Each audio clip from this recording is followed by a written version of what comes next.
చేతిలో 9 సినిమాలున్న సంయుక్త మీనన్ త్వరలో fade out అయిపోతుందా? సౌత్ ఇండియన్ లాంగ్వేజెస్ అన్నింటిలో నటిస్తూ క్షణం తీరిక లేకుండా బిజీగా ఉన్న ఈ అమ్మడి కెరియర్ మసకబారినట్టేనా? ఒకవైపు చేతి నిండా సినిమాలు, మరోవైపు కెరియర్ మసకబారుతుందా అన్న భయం.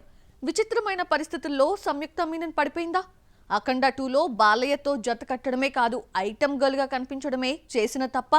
బాలయ్యతో జత కడితే కెరియర్ క్లోజ్ అయినట్టేనా? సంయుక్త మీనన్ మలయాళం నుంచి వచ్చిన అచ్చమైన తెలుగు అమ్మాయిలా ఎంతకాలం పద్ధతిగా కనిపించింది. గ్లామర్ కు దూరంగా పర్ఫార్మెన్స్ తో తెలుగులోనే కాదు, సౌత్ లోని 4 లాంగ్వేజెస్ లోనూ ఆఫర్స్ అందుకుంది సంయుక్త. ఎప్పుడైతే అఖండ 2లో బాలయ్యతో జత కట్టిందో ఈ అమ్మడి మైండ్ సెట్ మారిపోయిందా, లేదంటే మార్చేశారో గానీ కెరియర్ చిక్కుల్లో పడిందే. నిత్య మీనన్ సాయి పల్లవిలా స్కిన్ షోకు దూరంగా ఉంటే సంయుక్త జాజకాయ సాంగ్ లో రెచ్చిపోయి షాక్ ఇచ్చింది. ఐటమ్ గర్ల్ ను మించి అందాలు ఆరబోసింది. ఈ మలయాళ బ్యూటీ భీమ్లా నాయక్ తో తెలుగు వాళ్లకు పరిచయమై ఇంపార్టెంట్ రోల్ తో గుర్తింపు తెచ్చుకుంది. ఆ తర్వాత వరుస ఆఫర్స్ తో బిజీ కావడమే కాదు, ఈ అమ్మడు నటిస్తే సినిమా హిట్ అన్న పేరు తెచ్చుకుంది. సార్, బింబిసారా, విరూపాక్ష వంటి కంటిన్యూస్ హిట్స్ తో లక్కీ హీరోయిన్ అయిపోయింది సంయుక్త. ఎన్ని హిట్స్ పడినా లిమిట్స్ లో ఉన్న సంయుక్త మీనన్ అఖండ 2లో మాస్ సాంగ్ స్కిన్ షోతో తనకున్న ఫ్యామిలీ ఇమేజ్ ను చెడగొట్టుకుంటుంది. దీనంతటికీ ఒక రకంగా బోయపాటే కారణమయ్యాడు.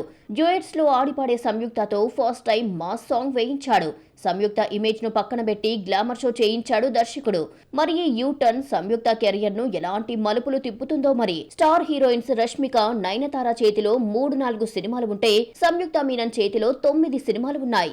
ఎన్టీఆర్, రామ్ చరణ్, ప్రభాస్ వంటి స్టార్స్ తో నటించని సంయుక్త మీనన్ అందరికంటే ఎక్కువగా 9 సినిమాల్లో నటిస్తోంది. అందులో 7 సినిమాలు పాన్ ఇండియా మూవీసే కావడం విశేషం. 2026 అంతా ఈ అమ్మడిదే. హిందీ మూవీ మహారాగిణితో పాటు పూరి జగన్నాథ్, విజయ్ సేతుపతి సినిమా, నిఖిల్ స్వయంభూ, శర్వానంద్, నారీ నారీ నడుమ మురారితో పాటు మలయాళంలో రామ్, తమిళంలో బెంజ్ మూవీస్ చేస్తోంది. ఇన్ని సినిమాలు చేతిలో ఉండగా అఖండ 2లో బాలయ్యతో జతకట్టడం మాత్రం ఆమె ఫ్యాన్స్ కు నచ్చలేదు. ఎందుకంటే బాలయ్యతో ఆడి పాడితే కెరియర్ కు ఎండ్ కార్డు వేసుకున్నట్టేనంటూ గగ్గోలు పెడుతున్నారు అభిమానులు. హీరోయిన్స్ ఎవరైనా బాలయ్యతో పెట్టుకుంటే వాళ్ళ కెరియర్ మడతడిపోతుందా? ఛాన్స్ల కోసం వెయిట్ చేసి రాకపోతే కెరియర్ చివరి స్టేజ్లో ఉన్న టైంలో బాలయ్యతో నటించే ఛాన్స్ వస్తుందా? బాలయ్య సినిమా హిట్ అయితే హీరోకి, డైరెక్టర్కి తప్ప హీరోయిన్కి పేరొచ్చే ఛాన్స్ ఉండదా? హిట్ హీరోయిన్ అనిపించుకున్నా మరో ఆఫర్ దక్కదా? ఇలాంటి హీరోయిన్స్ లిస్ట్ కూడా చాలా పెద్దదే. వాళ్ళెవరో చూద్దామా? బాలయ్యతో రొమాన్స్ అంటే వాలంటరీ రిటైర్మెంట్ తీసుకున్నట్టే లెక్క. ఒకరు కాదు, ఇద్దరు కాదు, చాలా మంది హీరోయిన్స్ కెరియర్ కు గుడ్ బై చెప్పాల్సి వచ్చిందే. లెజెండ్ హిట్ అయిన లయన్ లో బాలయ్యతో మరోసారి జతకట్టిన రాధిక ఆప్టేకు తెలుగులో మరో ఆఫర్ రాలేదు. ఇక కాజల్ అగర్వాల్ కు రాక భగవంత్ కేసరి ఛాన్స్ వచ్చింది. సినిమా హిట్ అయినా మరో మూవీ దక్కలేదు. ఇక ప్రజ్ఞా జైస్వాల్ ను బాలయ్య తప్ప మరొకరు పట్టించుకోవడం లేదు. అందరూ మర్చిపోయిన ఈ భామకు బోయపాటి అఖండతో లైఫ్ ఇద్దామనుకున్నాడు. అఖండ హిట్ తర్వాత డాకు మహారాజ్ తో మరో ఛాన్స్ ఇచ్చాడు బాలయ్య. అదేమిటో గానీ డైరెక్టర్స్ అందరూ ఏరికోరి ఫేడ్ అవుట్ హీరోయిన్స్ ను బాలయ్యకు కట్టబెడుతున్నారా అనిపిస్తోంది. అందరూ మర్చిపోయిన జెర్సీ భామ శ్రద్ధా శ్రీనాథ్, డాకు మహారాజ్ ఛాన్స్ అందుకుంది. అప్పటి వరకు 2-3 ఆఫర్స్ చేతిలో ఉన్న ఊర్వశి రౌతేలా దబిడి సాంగ్ తర్వాత తెలుగులో కనిపించలేదు. Balayya heroines fade out sentiment ను నయనతార ఒక్కటే తట్టుకుని నిలబడమే కాదు, టాప్ హీరోయిన్ గా నిలిచింది. త్వరలో సెట్స్ పైకి వచ్చే గోపీచంద్ మలినేని సినిమాలో 4వసారి బాలయ్యతో జతకడుతోంది. అఖండ 2లో సంయుక్త మీనన్ ఇంపార్టెంట్ రోల్లో కనిపించినా ఆల్రెడీ జాజకాయ సాంగ్ తో ఈ అమ్మడిపై ఐటమ్ ముద్ర పడిపోయింది. కెరియర్ రేసు గుర్రంలా దూసుకుపోతున్న టైంలో బాలయ్యతో జతకడితే కెరియర్ కథమే అన్న సెంటిమెంట్ ను సంయుక్త పక్కన పెట్టింది. చేతి నిండా సినిమాలు ఉన్న టైంలో జై బాలయ్య అంటూ గెంతులేసింది. మరి ఈ అమ్మడి ఫ్యూచర్ ఏమిటో చూడాలి మరి. సమంత మరోసారి వివాహ బంధంలోకి అడుగుపెట్టింది. 2 ఏళ్లుగా ప్రేమిస్తూ చట్టాపట్టాలేసుకుని తిరుగుతున్న దర్శకుడు రాజ్ నిడ్మోరితో 7 అడుగులు వేసింది. సోమవారం తెల్లవారుజామున కోయంబత్తూరులోని ఈషా యోగా సెంటర్లో ఉన్న లింగ భైరవి దేవాలయంలో సమంత, రాజ్ పెళ్లి జరిగింది. సోషల్ మీడియాలో ఫోటోస్ షేర్ చేసి 2 ఏళ్లుగా వస్తున్న గాసిప్స్ కి ఎండ్ కార్డు వేశారు. ఈ మధ్యకాలంలో సమంత ఎక్కడుంటే రాజ్ నిడుమోరు అక్కడే ఉంటున్నారు. రాజ్ డీకే దర్శకత్వంలో వచ్చిన web series the family man season 2లో సమంత నటించింది. ఆ తర్వాత రాజ్ డీకే తీసిన మరో వెబ్ సిరీస్ సిటాడెల్లో నటించింది. రాజ్ శామ్ మధ్య స్నేహం ప్రేమగా మారి సోమవారం పెళ్లిపీటలెక్కింది. అత్యంత సన్నిహితుల సమక్షంలో ఈ పెళ్లి జరిగింది. ఏమ్మాయి చేసావేతో తెలుగులోకి ఎంట్రీ ఇచ్చిన సమంత చైతూ ప్రేమలో పడింది. ఇద్దరూ 7 ఏళ్ల పాటు ప్రేమలో విహరించి 2017లో పెళ్లి చేసుకున్నారు. మనస్పర్ధలతో 2021లో విడిపోయారు. చైతుతో డివోర్స్ తర్వాత సోలోగా ఉన్న శామ్ జీవితంలోకి డైరెక్టర్ రాజ్ ఎంట్రీ ఇచ్చాడు. 6 నెలల నుంచి సమంత ఎక్కడికి వెళ్లినా ప్రియుడు రాజ్తో కలిసే వెళ్ళింది. పజిల్ విసిరినట్టు ప్రియుడి గురించి హింసిస్తూ ఉంటుంది. ఆ మధ్య చేయి పట్టుకొని ఊగిసలాడింది. ఆ చేయి ఎవరిదో చెప్పకపోయినా నెటిజన్లకు అర్థమైపోయింది. ఎంతకాలం గుట్టు చప్పుడు కాకుండా తిరుగుతామని శామ్ ఫీల్ అయినట్టుంది.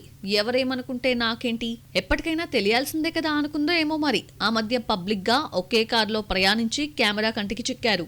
సమంతకు ఆఫర్స్ లేని టైంలో web series the family man season 2, Citadel వంటి బంపర్ ఆఫర్స్ ఇచ్చాడు రాజ్. శుభంతో సమంత నిర్మాతగా మారిన కో ప్రొడ్యూసర్ గా రాజ్ వ్యవహరించి అంతా తానై చూసుకున్నాడు.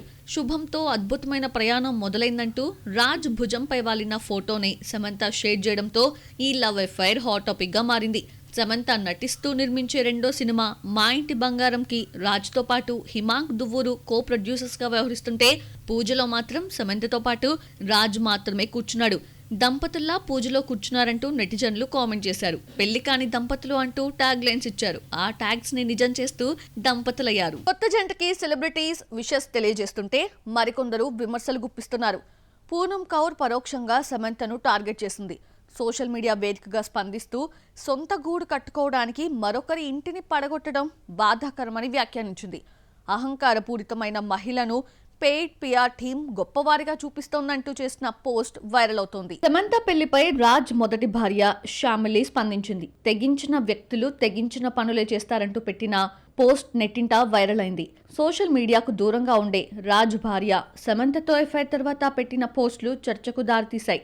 నమ్మకం విలువైందని, ఒకసారి కోల్పోతే తిరిగి పొందలేమని ఇన్స్టా స్టోరీస్ లో శ్యామలి పెట్టిన పోస్ట్ రాజ్ గురించి అంటూ అప్పట్లో నెటిజన్లు కామెంట్స్ చేశారు. సైకాలజీలో గ్రాడ్యుయేషన్ చేసిన శ్యామిలి బాలీవుడ్ డైరెక్టర్స్ రాకేష్, ఓం ప్రకాష్ మిశ్రా, విశాల్ భరద్వాజ్ దగ్గర అసిస్టెంట్ డైరెక్టర్ గా వర్క్ చేసింది. 2015లో రాజ్తో పెళ్లి తర్వాత భర్త తీసిన సినిమాలకు కాస్టింగ్ డిజైనర్ గా వర్క్ చేసింది. 2022లో ఈ ఇద్దరు మనస్పర్ధలతో విడిపోగా రాజ్ సమంతతో 7 అడుగులు వేశాడు. రాజేంద్ర ప్రసాద్ నోటి దూల రోజు రోజుకి శృతి మించుతోంది. అరే ఒరే నుంచి బూతులు తిట్టే స్థాయికి చేరింది. చిన్న పెద్ద లేదు, ఎంత మాట పడితే అంత మాట అనేస్తున్నాడు. స్టేజ్ మీద కామెడీ చేస్తే పర్వాలేదు, ఇంకొకరిని బూతులతో కించపరిచి అదే కామెడీ అనుకుంటే ఎలా? రాజేంద్ర ప్రసాద్ నోటి దూలకి లేటెస్ట్ గా బ్రహ్మానందం బలైపోయారు. మరి నటకిరీటి నోటికి అడ్డుకట్ట వేసేదెప్పుడు? చేతికి మైక్ రాగానే రెచ్చిపోయి ఏదో ఒకటి మాట్లాడి మరొకరిని నొప్పించడం రాజేంద్ర ప్రసాద్ కి అలవాటైపోయింది. సకుటుంబానాం ట్రైలర్ రిలీజ్ ఈవెంట్ లో రాజేంద్ర ప్రసాద్ బ్రహ్మానందం మీద నోరు పారేసుకున్నాడు. తన వయసు మర్చిపోయి యథేచ్ఛగా బూతులు మాట్లాడేసి అభాసుపాలయ్యాడు రాజేంద్ర ప్రసాద్. బ్రహ్మానందం మీద చనువుతో ముసలోడు అంటే పర్వాలేదు, అటు ఇటు బూతులు చేర్చి పిలవడంతో అందరూ షాక్ అయ్యారు. ఈ వీడియో సోషల్ మీడియాలో వైరల్ అయింది. గతంలో ఎస్వి కృష్ణారెడ్డి బర్త్డే వేడుకకు వచ్చిన రాజేంద్ర ప్రసాద్ మాట్లాడుతూ అలీని అనకూడని మాట అనేశాడు. అందరి ముందు అలా అనడంతో అలీ ఫ్యాన్స్ రాజేంద్ర ప్రసాద్ పై మండిపడ్డారు. తాగొచ్చి నోటికి అదుపు లేకుండా ఇలా మాట్లాడతారా అంటూ విమర్శలు గుప్పించారు. 48 ఏళ్ల పాటు యాక్టింగ్ అని గొప్పగా చెప్పుకునే నటకిరీటి అలాంటి మాట బహిరంగంగా ఉపయోగించకూడదు. నోటి దోలతో నోరు జారినా సరిదిద్దుకునే ప్రయత్నం చేయలేదు. చివరికి సారీ చెప్పడానికి రాజేంద్ర ప్రసాద్ ఇష్టపడలేదు. ఆ వెంటనే జరిగిన షష్ఠి పూర్తి మూవీ సక్సెస్ మీట్ లో మాట్లాడుతూ ఈ మధ్య తాను ఏం మాట్లాడినా తప్పుగా అర్థం చేసుకుంటున్నారని, అది వాళ్ళ కర్మ, వాళ్ళ సంస్కారం అన్నాడు. తాను ఎప్పటికీ ఇలాగే సరదాగా ఉంటానన్నాడు.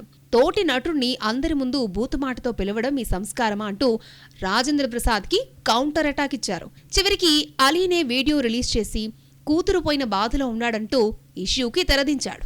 రాజేంద్ర ప్రసాద్ మాట్లాడుతున్న టైంలో రోజా సభలోకొచ్చి అందరినీ పలకరిస్తోంది. సైలెన్స్ గా ఉండాలంటూ అందరినీ కసురుకున్న నటకిరీటి రోజాను ఉద్దేశించి దీన్ని కూడా నేనే పరిచయం చేశాను అన్నాడు.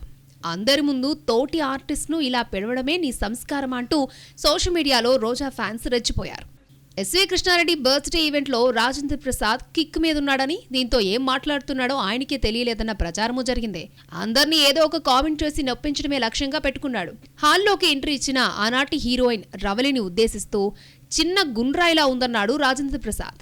ఇలా అదుపులేని నోరుతో బాడీ షేమింగ్ చేశాడు. రాజేంద్ర ప్రసాద్ వస్తే ప్రమోషన్ వస్తుందని నిర్మాతలు ఫీల్ అయ్యే పరిస్థితి మారిపోయింది. ఎక్కడ ఏ కాంట్రవర్సీతో సినిమా బ్యాడ్ అవుతుందోనని భయపడిపోతున్నారు. రాబిన్ హుడ్ ప్రీ రిలీజ్ ఈవెంట్లో ఒరే వార్నర్ ఇదే వార్నింగ్ అంటూ నటకిరీటి మాట్లాడిన తీరు ఈ క్రికెటర్ అభిమానులకు కోపం తెప్పించింది. రాజేంద్ర ప్రసాద్ ఏం మాట్లాడాడో వార్నర్ కి అర్థం కాక నవ్వాడు. అర్థమైన ఫ్యాన్స్ మాత్రం నటకిరీటిని ట్రోల్ చేయడం స్టార్ట్ చేశారు. దీంతో సారీ కోరుతూ వీడియో రిలీజ్ చేశాడు. ప్రీ రిలీజ్ ఈవెంట్ కు ముందు వార్నర్ తో సరదాగా గడిపిన విశేషాలని పంచుకుంటూ తన కమెంట్ల వల్ల ఎవరైనా బాధపడితే క్షమించాలని కోరారు.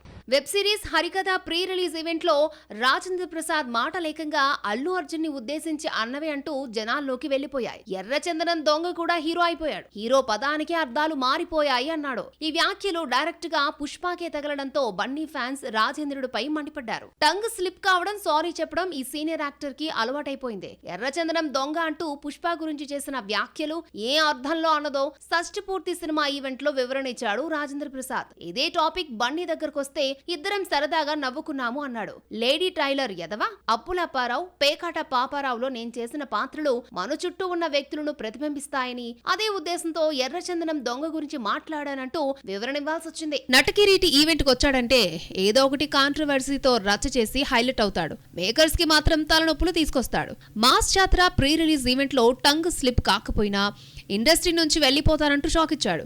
మాస్ జాతర ఆడియన్స్ ని సర్ప్రైజ్ చేయకపోతే ఇండస్ట్రీ నుంచి వెళ్లిపోతానన్నాడు. సినిమా డిజాస్టర్ కావడంతో సినిమా ఇండస్ట్రీ నుంచి ఎప్పుడు వెళ్ళిపోతారంటూ నెటిజన్లు ట్రోల్ చేసినా సమాధానం లేదు.